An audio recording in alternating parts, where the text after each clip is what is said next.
Bismillahirrahmanirrahim. Assalatu wassalam ala asyrafis salin wa ala alihi wa sahbihi ajma'in. Amma ba'd. Assalamualaikum warahmatullahi wabarakatuh. Mga kapatid Islam, nandito naman po tayo para magbigay ng Islamikong pagpapayo patungkol ito sa pagtatago ng katotohanan. Opo mga kapatid Islam, mga mananampalataya, mahilig talaga tayo sa katotohanan. Kasi nga, ang katotohanan ay magpapalaya sa atin sa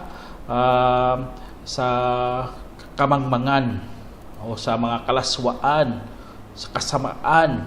Kaya po ang Allah mismo, sabi ng Allah Subhanahu wa Ta'ala sa Quran, A'udhu billahi minasyaitanir rajim, innallaha la yastahi ay yadriba mathalan ma ba'udatan fama fawqaha فَأَمَّا الَّذِينَ آمَنُوا فَيَعْلَمُونَ أَنَّهُ الْحَقُّ مِنْ رَبِّهِمْ وَأَمَّا الَّذِينَ كَفَرُوا فَيَقُولُونَ مَاذَا أَرَادَ اللَّهُ بِهَذَا مَثَلًا يُضِلُّ بِهِ كَثِيرًا وَيَهْدِي بِهِ كَثِيرًا وَمَا يُضِلُّ بِهِ إِلَّا الْفَاسِقِينَ. Sa sinabi ng Allah Subhanahu wa Ta'ala sa Quran, katotohanan, ang Allah ay hindi nahiyang maglahad ng salawikain tulad ng lamok, saka ang anumang nasa taas pa nito. Kaya ang yaong sumasampalataya ay nababatid nila na ito ay talagang totoo mula sa kanilang Panginoon, at ang yaong tumakwil ay magsasabi, ano ba talaga ang gusto ng Allah sa ganyang halimbawa. Ililigaw nito ang karamihan at gagabayan rin ang karamihan, at walang maililigaw nito bukod sa mga tiwali. Kaya dyan sa sinabi ng Allah Subhanahu wa Ta'ala, mga kapatid, mga sumasampalataya lang po ang nakakabatid ng katotohanan. Sila po ay gustong-gusto talaga nila ang katotohanan para po gabay yan sa atin na ipinagkaloob ng Allah Subhanahu wa Ta'ala. Ay hindi katulad ng mga tumakwil. Masasabihin, magtatanong sila, ano yan?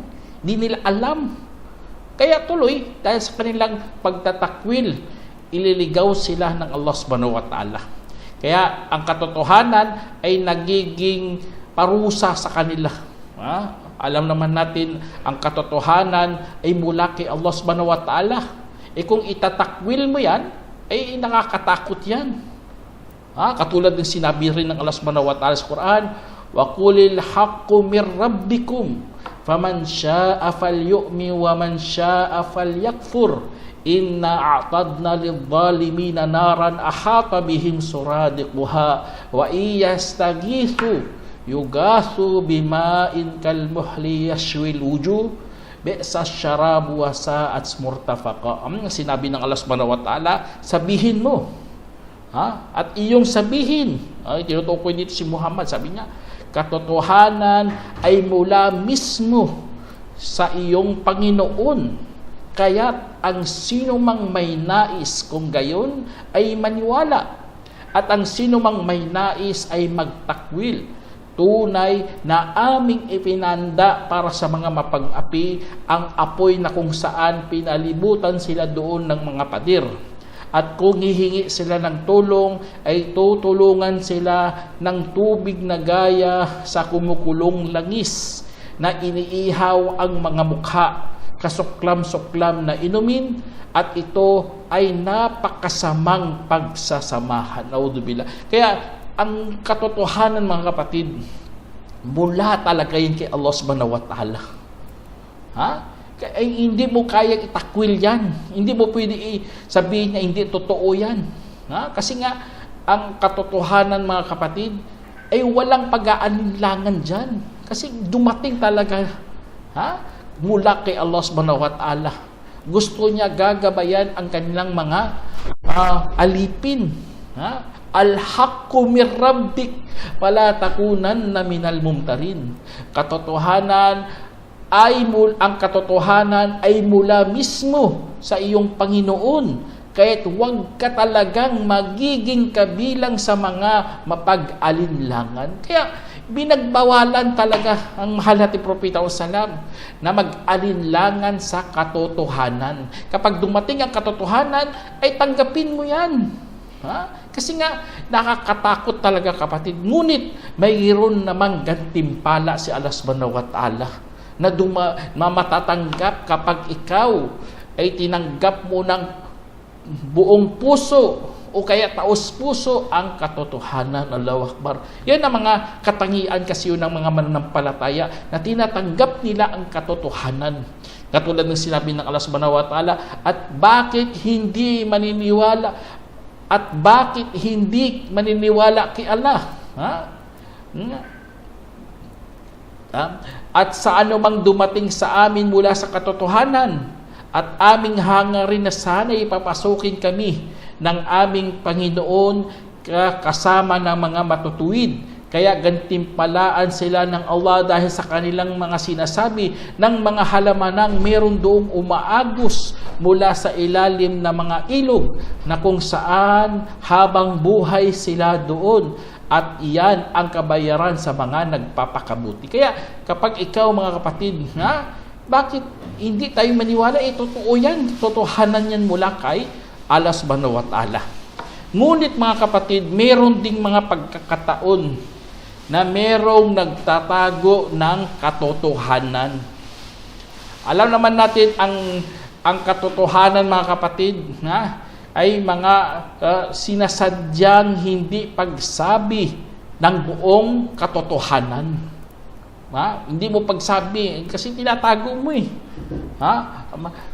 May mga dahilan. Baka maaring merong magbuting layunin o kaya merong mga masamang layunin. Kaya po mga kapatid sa Islam, ang pagprotekta natin sa ating mga damdamin o damdamin ng iba, yun isa sa mga dahilan yun bakit merong nagtatago ng katotohanan. Ngunit kung napunta sa masama, katulad na lang ng mga nanglilinlang o kaya mga mandoloko, yun ang isa sa mga nakakatakot yun mga kapatid. Kaya sa pagtago ng katotohanan mga kapatid, magkaiba yan sa pagsisinungaling. Ang pagsisinungaling ay hayagan talaga na pagsabi ng hindi totoo. Ibig sabihin, kabaliktaran talaga sa katotohanan. Sinasalungat niya ang katotohanan. Yun po ang pagsisinungaling. Pero ang pagtago ng katotohanan, mga kapatid, ay hindi lang pagsabi ng buong impormasyon. Na hindi niya inuulat. Hindi naman kabaliktaran. Kaya po, ayun, isa sa mga kaibahan yun ng pagsisinungaling. Pero lahat na yan mga kapatid, pagsisinungaling man o tinatagong ibang katotohanan, ay makakasira yan ng tiwala ng tao. Kasi nga, bakit mo itinago ang katotohanan? Kasi mayroon ka bang intention? Bakit mo pinili yan? Bakit mo tinago? Kaya nakakadismaya talaga kapatid kapag mayroong taong mga ganito na wala naman silang paliwanag. Wala silang paliwanag eh. Pero kung may mga paliwanag naman, ay inshallah, ang Allah na lang bahala sa iyo.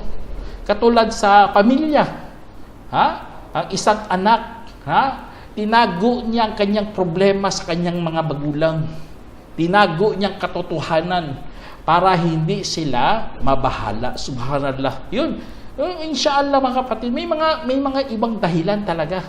O kaya katulad sa pamahalaan, hindi nila sinasabi ang buong pangyayari, buong impormasyon, para hindi magkagulo. Para hindi sila magkagulo, hindi tayo magkagulo, yun, tinatago ang ibang impormasyon. Pero dapat, ang mga namumuno, merong talagang sila yung mga mabubuti. Pero kung sila masasama, billah. Kasi nga, conflict of interest talagang mangyayari dyan. Kaya, yun isa sa mga dahilan yung mga kapatid na mayroong mga nagtatago ng katotohanan. Kahit sa time ni Prophet Muhammad Sallam, Meron pangyayari kung saan tinatago ang katotohanan, ang ibang katotohanan. Katulad sa inulat ni Muad bin Jabal radhiyallahu anhu na dati nakaangkas ako sa propeta sallallahu alaihi wasallam sa asno na tinatawag na Ophir. At saka kanyang sinabi, O Muad, alam mo ba kung ano ang karapatan ni Allah sa kanyang mga alipin at karapatan ng mga alipin sa Allah? Aking sinabi, si Allah at kanyang mensahero ang higit na nakakaalam. Sinabi niya, katotohanan ang karapatan ni Allah sa mga alipin ay kanilang sasambahin si Allah at huwag nilang tatambalan ng anuman. At karapatan ng alipin kay Allah ay hindi niya parurusahan ang sinumang hindi tumatambal sa kanya ng anuman. Kaya aking sinabi, O mensahero ng Allah, hindi ko ba ibabalita sa mga tao? Kanyang sinabi, wag muna ibabalita sa kanila, baka aasa na lang sila dito. Kaya dito, tingnan nyo dito sa hadith na ito mga kapatid, hindi muna ibinalita, ayaw ng propeta na ibalita muna ni Muad ang ganitong itong hadith na ito. Kasi aasa ang mga tao, baka hindi na sila magsala. Kasi ito na lang magkano na lang sila, hindi na lang sila mag-share. Yun, aasa talaga sila. Kaya pinalakas muna ang kanilang paniniwala. Tinanggap nila ang Islam muna ng buong buo. O kaya inuunawa nilang Islam ng sa tamang pag-aaral. Yun, isa sa mga pangyayari to sa time ni Prophet Sallam na tinago muna ang ibang katotohanan. Kaya isa sa mga mga kapatid, isa sa mga pinapananalangin natin kay Allah Subhanahu wa Ta'ala mga kapatid, na sana magiging maayos ang ating mga namumuno. Muslim man o hindi Muslim, pinagduduan natin yan sila, pinapanalangin natin sila na sana gabayan sila sa kanilang mga pagpapasya. At walang problema yan kapatid. Iduan natin kasi mahirap kasi ang ating mga namumuno, meron pala silang mga masasamang hangarin. Problema yan, napakalaking perwisyo sa atin lahat. Kaya ating magagawa mga kapatid, ipagduan natin kay Allah. Alam niyo, meron nga kwento sa time ni Prophet Sallam sa hadith mismo sa Sahih Bukhari. Dito galing kay Abu Hurairah na dumating si Tufail bin Amru radhiyallahu anhu sa propeta Muhammad SAW at saka nagsabi, ang tribo ng Daus ay talagang malipol, mawasak, masira. Dahil sumuway sila at tumanggi. Kasi si Tufail, dinawahan niya ang tribo. Ang tribo niya tinatawag na Daus. Ayaw sumunod. Nagalit. Sumuway. Tinanggihan nila si Tufail. Kaya, pinumuntahan niya propeta. Sinabihan niya, Rasulullah, pagdua mo na lang yan sila ng masama. Ngunit, anong sinabi ng propeta? Sabi niya dito mga kapatid, Allahumma hdi Dausan wa'ti bihim. Sinabi sa hadith, na sinabi ng Propeta Sallam, itong sinabi niya, O Allah, gabayan mo po ang mga Daus at dalhin mo sila. Isinalaysay ni Bukhari. Subhanallah, baliktad ang kanyang dua mga kapatid. Hindi niya sinang-ayunan si Tufail. Sirain sila, lipulin sila. Hindi, sa dawa, ganun talaga. Pagkus, idua mo pa ng maganda. Lalo na ang mga namumuno. Ipagdua mo sila mga kapatid kahit hindi yan sila mga Muslim. Ya Allah, gabayan mo sila sa tamang pagpapasya, sa kanilang mga magagandang paghatol, kasi nga ang balik ay para rin yan sa pangkalahatan. Allahu Akbar. Kaya mahirap mga kapatid kapag ang tao nagtatago ng katotohanan, meron pala silang masamang layunin. Katulad na lang sa nangyayari sa atin. Ang kanilang tinatago ng katotohanan kasi gusto nila magnakaw. Auzubillah. Ang iba naman, ang gusto nila magiging payapa doon sa kanilang lugar. Kaya may mga kaya sa ating mga Muslim, ipagdua na lang natin ng mabuti ang ating mga namumuno sa atin. Kasi nga napakalaga ng kanilang tungkulin sa pamumuno, mga kapatid.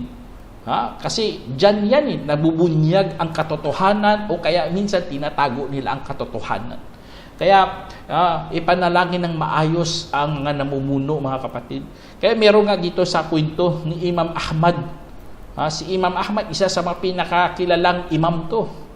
Kaawaan nawa siya ng Allah, rahimahullah. Sinabi niya, "Law a'lamu anna li da'watan mustajaba la saraftu li sultan." Sinabi niya, mga kapatid, kung nalaman ko lang na meron akong katanggap-tanggap na panalangin, ay talagang itutuon ko po ito sa mga namumuno. Subhanallah. Ito nabanggit sa patwa ni Ibn Abbas, ni Bimbaz. Kaya dito sa kwento na ito, mga kapatid, si Imam Ahmad, pinagduduan niya. Yun ang gusto niya. Kung mayroon lang sa dua mustajab, katanggap-tanggap na dua, doon niya ipanalangin sa mga namumuno. Kasi nga, kung ang namumuno maayos, subhanallah, talaga tayo, makuha natin ang blessing talaga ng Allah subhanahu wa ta'ala sa maayos na pamamaraan. Kaya, yun isa sa mga mga kapatid, yan ang nakakasakit sa ating nangyari sa alipunan ngayon, kasi ang ibang namumuno ay mayroon talagang masamang hangarin sa bayan. Kaya, tingnan nyo, meron nga sinabi si Allah subhanahu wa ta'ala sa Quran, sabi niya, "Ma'alar rasuli illal balagu, wallahu ya'lamu ma tubduna wa ma taktumun. Kul la yastawil khabithu wat tayyib, walau a'jabaka kathratul khabith. Fattaqullah ya ulul albabi la'allakum tuflihun." Sinabi ng Allah subhanahu wa ta'ala sa Quran, wala sa minsahero bukod sa pagpapaabot at nalaman ni Allah ang anumang inyong mga inilalahad at inyong mga itinatago. Sabihin mo, hindi magkakapantay ang masasama at ang mabubuti, kahit namangha ka pa sa dami ng mga masasama. Kaya't inyong katakutan si Allah, o mga nagmamayari ng unawa, baka sakali kayo'y magtatagumpay. Allahu Akbar. Kaya tingnan nyo, hindi magkakapantay ang mga mabubuti at mga masasama. Meron talaga kaibahan talaga yan. Kaya sana, mga kapatid, huwag niyong kalimutan na ang pagdudua ng mabuti sa mga namumuno sa atin. Pagdua mo talaga, sana gabayan sila, sana sakap ka na ng lahat ng kanilang mga ginagawa, hindi lang sa kanilang pagpapakasino, sa pangpapatayo ng mga malalaking mga bahay, pagpaparami ng mga sasakyan. Yun, dua mo ya Allah, sana para sa amin to kanilang mga ginagawa, sa aming kapakanan. Kasi nga, subhanallah, nakakalungkot lang makikita mong iba na peperwisyo ng baha. Kawawa talaga ang iba. Ang iba, nakita ko naanod ng baha, meron pa siyang motorsiklo, natangay siya ng baha. Subhanallah, nakakalungkot ng mga ganitong mga pangyayari, mga kapatid. Kaya kung ang namumuno sa ating mga mandaraya, o kaya mayroon sila tinatago sa sariling kapakinabangan, ay mapapahamak tayo lahat. Kasi nga, ang pagsisinungaling nila, yun ang nila eh. Hindi na pagtatago ng katotohanan ng ginagawa nila, pagsisinungaling na talaga sa katotohanan. At alam naman natin, salungat yan sa katotohanan, hindi yan. Kaya ito isa sa mga at karapatan din natin bilang nasasakupan, mga kapatid, na malaman ang buong katotohanan kung tayo po ay biktima. Kung biktima ka, yun, deserve ka malaman ang katotohanan. Pero kung hindi ka naman biktima, wag mo nang kalkalin. Wag mo nang kalkalin kasi ikaw rin ang mapaperwisyo. Kaya alam naman natin, kapag ang tao kinukubli niyang katotohanan, subhanallah, alarming talaga mga kapatid. Kasi bakit mo itatago ang katotohanan? Alam mo na ba ang katotohanan lalo nang sa pangrelihiyon? Mula mismo kay Allah. O kaya nakasaad sa kasulatan. Napakatindi po yan mga kapatid kasi nakakatakot yan na ikubli mo ang katotohanan katulad ng sinabi ng Allah subhanahu wa ta'ala sa Quran. Sabi niya, at maniwala kayo sa anumang aking ibinaba mula sa patotoo para sa anumang mayroon sa inyo at huwag kayong magiging unang mapagtakwil rito at huwag rin ninyong ipagbibili ang aking mga palatandaan sa maliit na halaga at sa akin lamang kayo matakot at huwag ninyong susuutan ang katotohanan ng kabulaanan at huwag ikukubli ang katotohanan habang nalalaman ninyo. Kaya subhanallah, huwag ikukubli ang katotohanan habang nalalaman ninyo. Kasi gawain yan ng mga ahlul kitab. Alam nila katotohanan pero kinukubli nila. Kaya tuloy sila mismo naliligaw. Dahil yan sa kanilang pagkukubli sa katotohanan, tinatago nilang realidad. Katulad ng sinabi dito ng Allah, ibig ng isang pangkat mula sa angkan na kasulatan na sana maililigaw nila kayo at wala naman silang maililigaw bukod sa kanilang mga sarili habang hindi nila namamalayan. Subhanallah. O angkan ng kasulatan, bakit tumatakwil kayo sa tanda ng Allah habang nasasaksihan ninyo? O angkan ng kasulatan, bakit ninyo sinusuutan ang katotohanan ng kabulaanan at kinukubli ang katotohanan habang nalalaman ninyo? Subhanallah, mga patanong dito mga kapatid, napakatindi. Bakit nyo kinukubli ang katotohanan habang nalalaman ninyo na si Muhammad totoo? Kaya sa sobrang kapabayaan mo rin mga kapatid, matatago rin ang katotohanan.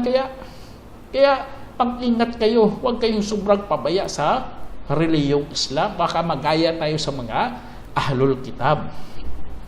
At alam nyo mga kapatid, ang pagtatago ng katotohanan, minsan walang problema. Kasi nga, may mga katulad na lang ng pagmumuslim, bagong Muslim. Tinatago niya. Kasi nga, matatakot siya. Baka kukutsain siya, baka bugbugin siya. Minsan may mga ganong mga pamilya eh. Kung babae, sinasampal. Kung lalaki, binubugbog. Kaya, wala problema kung itago mo muna ang katotohanan sa pagiging Muslim mo. Kasi nga, mayroong tinatawag na maslaha. May pakinabang sa iyo kasi nanganganib ang iyong physical na katawan, nanganganib ang iyong mental, ang iyong pag-iisip kung malaman na ikaw ay naging Muslim. Kaya walang problema kapag itinago mo yan. Kasi nga may mga pagkakataon mga kapatid na kailangan taguin ang katotohanan. Meron nga isang hadith dito mga kapatid na nabanggit ni Asma bintu Yazid قال رسول الله صلى الله عليه وسلم لا يحل الكذب إلا في ثلاث يحدث الرجل امرأته ليرضيها والكذب في الحرب والكذب ليصلح بين الناس. Sinabi sa hadith mga kapatid na inulat ni Asma bin Yazid radhiyallahu anha na sinabi ng Propeta sallam, hindi pinapahintulutan ang kasinungalingan maliban sa tatlo. Lalaki na nagkukwento sa kanyang asawa upang siya'y palulugurin at kasinungalingan sa digmaan at ang kasinungalingan upang ipang-ayos sa pagitan ng mga tao. Isinalaysay ni Tirmidhi at itinama ni Albani bukod sa salitang upang siya'y palulugurin. Kaya sa yung mga kapatid, sa hadith na yan mga kapatid, alam natin mga kapatid, ang pagsisinungaling bawal na bawal yan. Pero merong exception to the rules. Tatlo lang pwede. Pagsisinungaling dito sa pagitan ng mag-asawa. Ang purpose dito mga kapatid ay hindi upang agawin ang mga karapatan o kaya tatakasan mo ang tungkulin o kaya kakainin mo ang yaman ng iba. Kasi bawal na bawal yun. Ang purpose dito sa pagsisinungaling sa asawa ay para ipakita ang kanilang pagmamahalan. Ha? Na pagmamahalan na yun po ang magpapanatili sa kanila, sa katatagan nila, sa kanilang pagkakasundo. Yun ang doon, ang purpose doon. Hindi aapakan niyang magsisunungaling siya. Hindi ako nakapunta dyan kasi umulan. Hindi naman pala totoo. Hindi naman pala umulan. Subhanallah. Naapakan mo ang karapatan ng iba. Ha? Yun ang bawal. Pero kung dahil para hindi sila makakasakit ng damdamin, ay walang problema yun. O kaya maiwasan ang kaguluhan o away, wala rin problema. O kaya maprotektahan ang sarili, lalo na sa digmaan, mga kapatid. O kaya nililang mo mga kaaway para maligtas sa iyong sarili, inshallah. Walang problema yun kasi sa digmaan, ganun talaga digmaan, nakakatakot. Kaya kailangan lilangin mong mga kaaway para hindi ka mapahamak.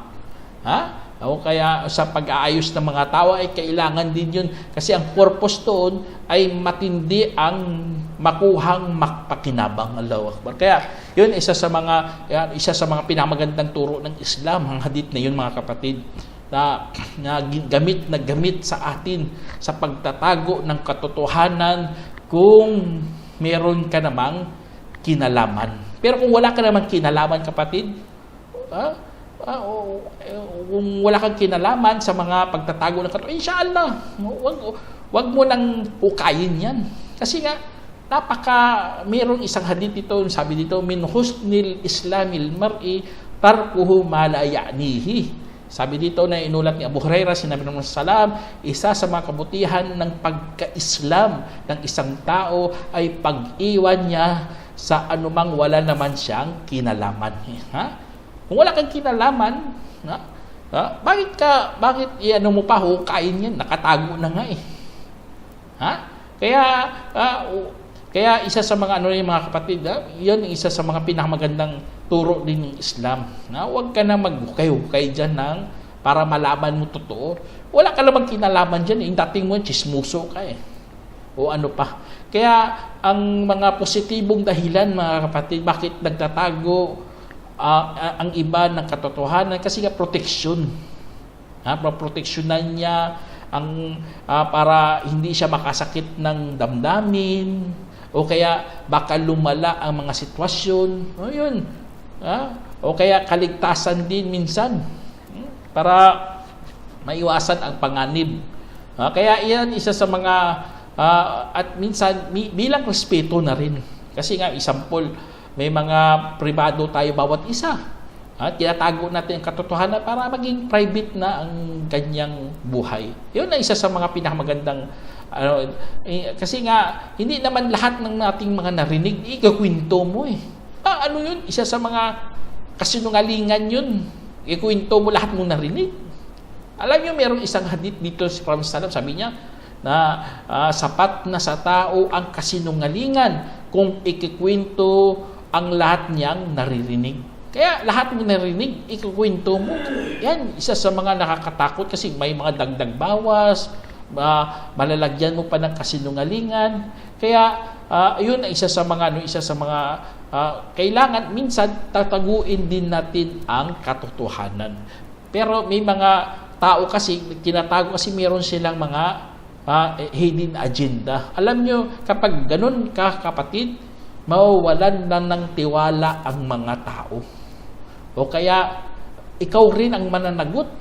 Tulad ng mga ginawa nila, Ghost Project. Siyempre, mananagot ka talaga dyan. Bakit mo itinago katotohanan? Binayaran ka na, tapos wala naman palang accomplishment. Pumirma ka. Tapos ng project, siyempre, mananagot ka talaga. Bakit mo tinago katotohanan?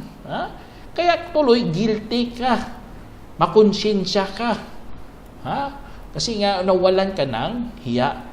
Kaya ay isa sa mga rin natin ng mga kapatid, isa sa mga dapat din natin malaman sa pagtatago ng realidad o ang katotohanan ay isa sa mga dapat nating alamin. Inshallah, sana meron kayong napulot ang aral, mga kapatid.